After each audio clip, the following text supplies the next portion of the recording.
বাংলা নববর্ষ 1433 উপলক্ষে দাঁতনে উৎসবের আমেজে বর্ণাঢ্য অনুষ্ঠানের আয়োজন করলো 1 নম্বর ব্লক তৃণমূল কংগ্রেস।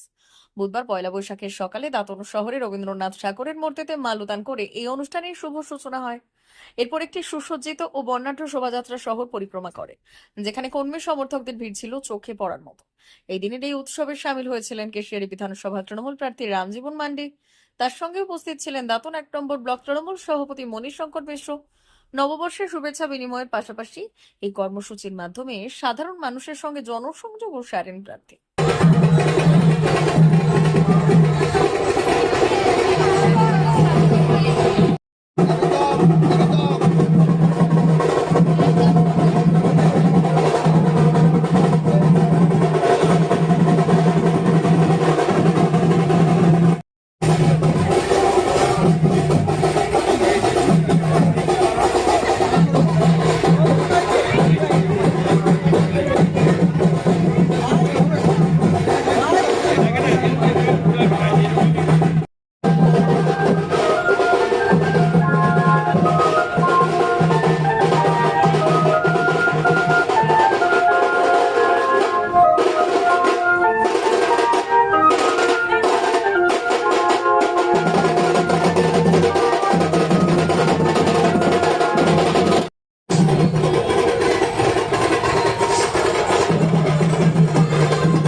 র্যালি বাংলা ও বাঙালির উপরে যে বহিরাগতদের দ্বারা যে নির্যাতন চলছে, যে নিপীড়ন চলছে, তার বিরুদ্ধে প্রতিবাদ জানিয়ে আজকে আমরা বাংলা দিবস এবং শুভ নববর্ষ উদযাপন করলাম।